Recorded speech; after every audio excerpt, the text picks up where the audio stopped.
Ireland prides itself on Achill Island the way it prides itself on very little else along the west coast. The cliffs at Croghorn drop nearly 700 metres into the Atlantic, among the highest sea cliffs in Europe, higher than the far more famous cliffs of Moher, though almost nobody outside Ireland could tell you that. The water at Keem Bay curls into a horseshoe of sand between two headlands, turning that improbable turquoise you only half believe until you see it in person. The kind of colour that makes tourists check their camera twice because they assume the lens has done something wrong. The single-track roads climb Corran Hill and turn a corner, and hand you a view that ends up on every tourism poster promising the wild Atlantic way at its absolute best. None of that is exaggerated. It photographs exactly the way it looks in person, which is rarer than you would think for a landscape this famous. And it explains why Acaill regularly appears on lists of the most beautiful places in Europe, not just in Ireland. But here is the sentence that never makes it onto the poster. Achill Island has been losing its people for over a century, and the losing has not stopped.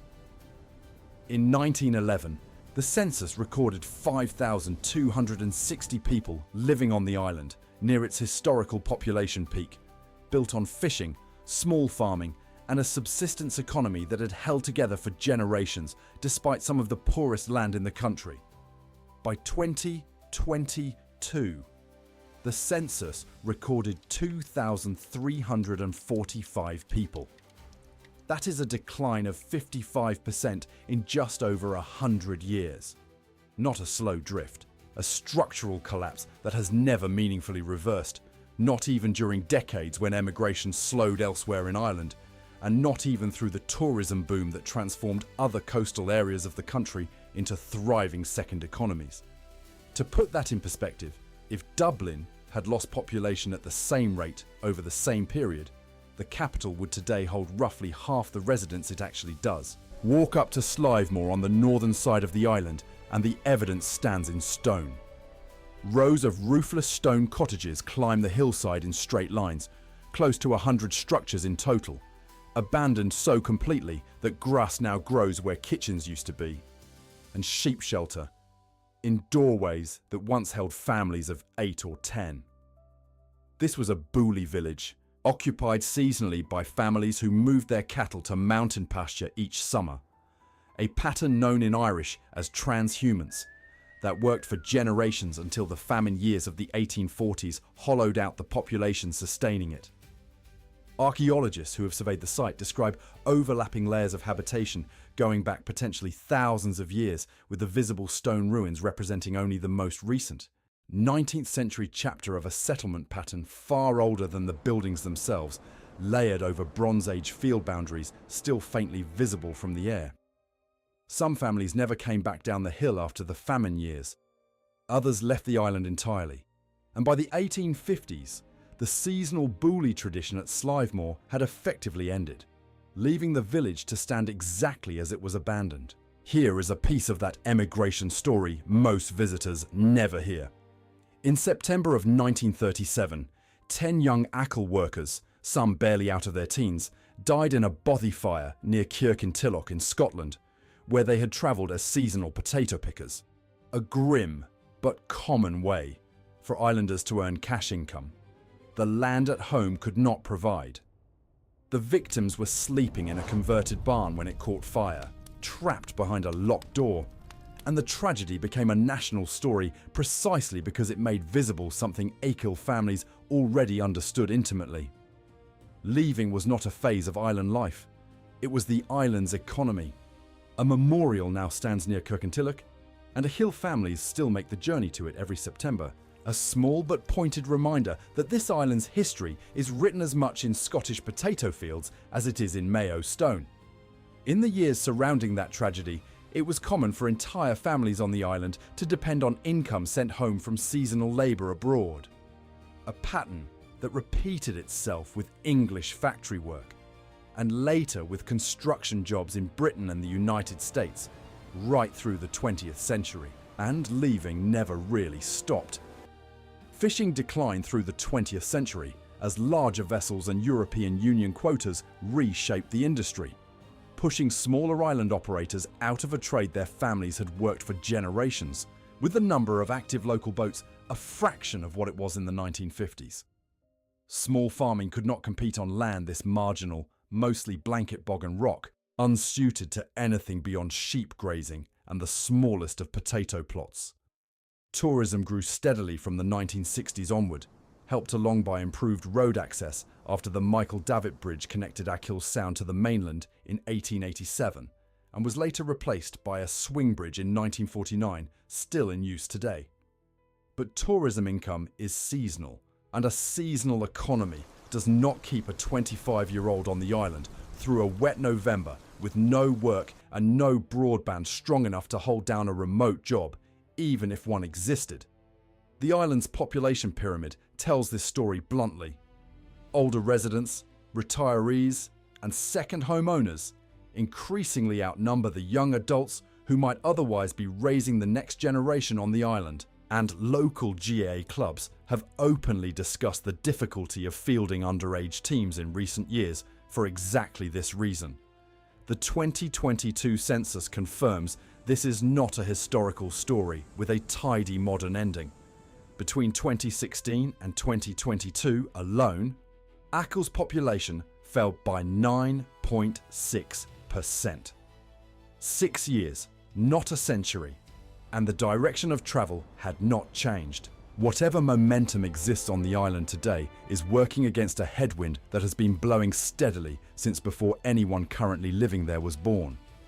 Local schools have felt this directly, with several small national schools across the island watching enrolment numbers that would have seemed unthinkable to a teacher there in the 1960s, when some classrooms held 40 children and today hold a dozen. So, what is actually being tried, and is any of it working? In 2021, a remote working hub called gteic at Acaill opened its doors in Dua, part of a wider network of digital hubs developed by Udaras na Gaeltachta, specifically for Gaeltacht, and rural areas where the traditional model of commuting to a city job simply does not exist geographically. The logic is direct.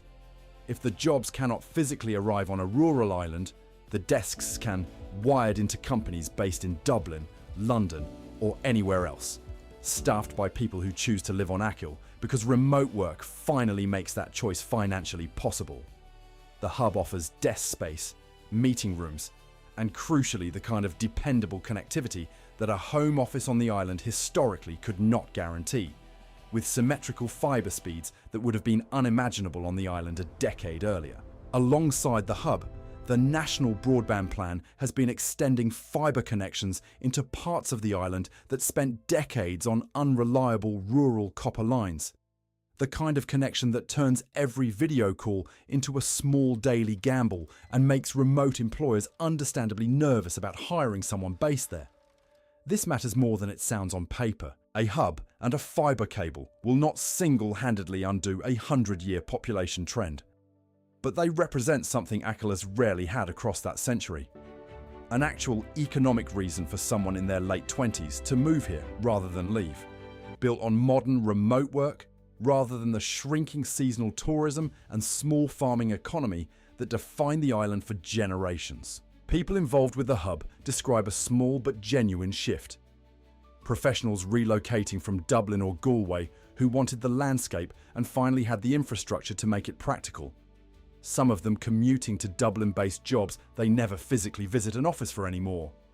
A handful of families choosing local schools that had been watching their enrolment numbers shrink year after year. Small local businesses reporting slightly steadier custom through the winter months, when a working population living on the island year-round spends money differently than a summer-only tourist crowd that vanishes entirely by October. It is not a flood, and nobody working on this project is claiming otherwise.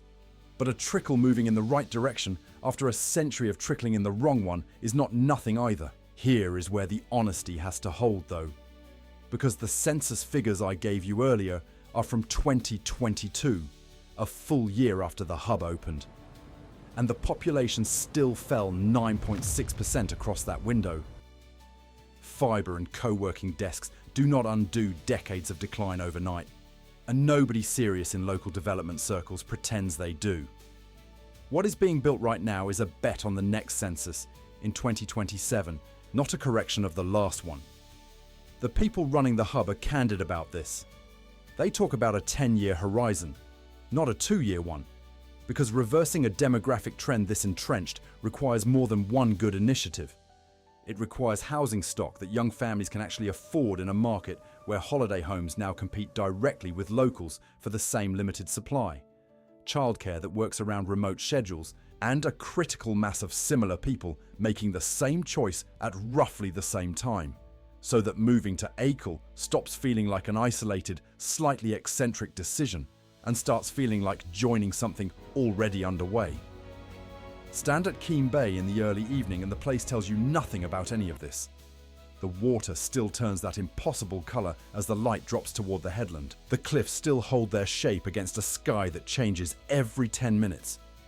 Sheep graze slopes that have been grazed for 1,000 years, entirely indifferent to whatever the Central Statistics Office reports next. Acaill does not look like a place in decline. If anything, it looks like a place too beautiful to be losing anyone at all. That contradiction is the real story here, more than any single statistic. An island can be objectively, measurably stunning and still be structurally unable to hold on to its own young people, for reasons that have almost nothing to do with the scenery and almost everything to do with jobs, connectivity, and the practical arithmetic of building an adult life somewhere with no city nearby.